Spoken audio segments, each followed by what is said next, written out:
Good afternoon, welcome back to Maverick Baking and welcome back to another delicious little recipe video. Today's recipe isn't one that's covered in slime, covered in blood, covered in cobwebs or toenails or whatever people cover Halloween themed bakes in. And admittedly, the last thing the internet needs is another pumpkin recipe.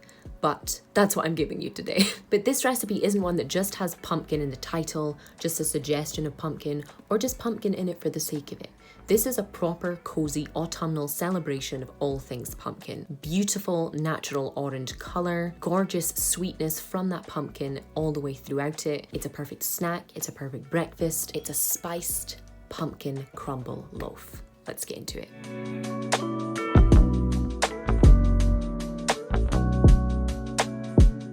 Our spicy wee loaf starts off with some softened butter. You can use salted, unsalted, whatever you prefer, as long as it's kind of soft enough to beat. To this, I want you to add some dark brown sugar. You can also use light brown sugar as long as it's the kind of soft kind rather than the crumbly kind you'd use in coffee. Then we just add a little bit of vanilla and just give it a good kind of mix together. You don't want to get it too fluffy, just get it to the stage that it kind of looks a little bit like wet sand in your bowl. Then you're going to want to add just a couple of eggs, one at a time, beating nice and well between each one. You don't want anything to get too clumpy or too watery, just get it nice and incorporated. Then add your second one and just beat it until you have a nice kind of sloppy looking mixture. Something like this, velvety smooth. Then you're going to want to add the star of today's video, the pumpkin.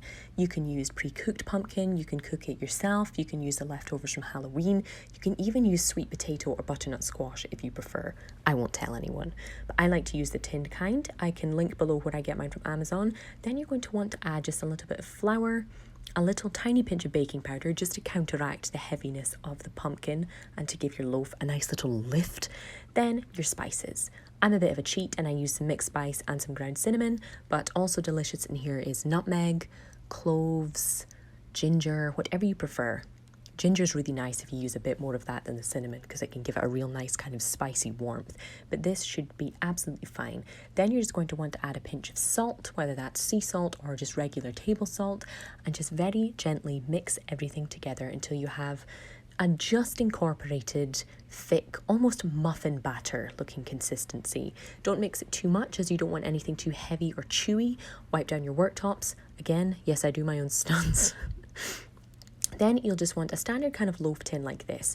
You can see I've just buttered it, but you can also use oil if you like. And just for safety, adding a little bit of greaseproof paper to the bottom not only acts as a nice way to have little handles to pull your loaf out, but it also stops anything from getting stuck on the base or in those corners, which can be a real pain in the booty to kind of scrape out. Then you're just going to want to plop your lovely pumpkin spice loaf mixture in there. Make sure everything is scraped well and set it to one side while we make our lovely quick crumble topping. For this, I just take a standard size bowl, like a soup bowl, put in a few tablespoons of oats. These are standard rolled oats. You can use any kind you like. Then I add a bit of sugar from my busted bag that burst on the way home from the shop. Not ideal. Just a tiny, tiny bit of flour. And then you're going to want to add a drop of cinnamon, just for colour, for flavour and general loveliness, and a few little cubes of butter. You want your butter to kind of be as cold as possible, otherwise it will kind of get melt and a little bit greasy, and that's not exactly what you want. You want the butter to kind of be crispy, so you need the steam to release at the same time instead of it melting. And then you're just going to want to get your hands in there, make sure they're nice and clean, and you then just want to kind of rub everything together.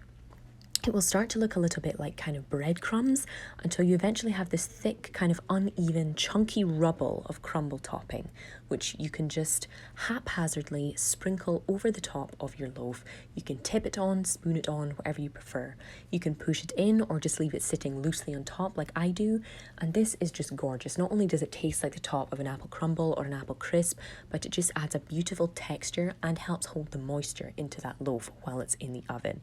Just bake it for, I would say, about 40 to 50 minutes at this temperature, but I will leave full instructions below as always.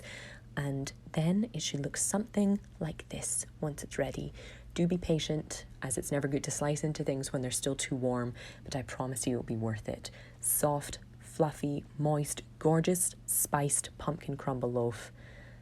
I dare you to resist it.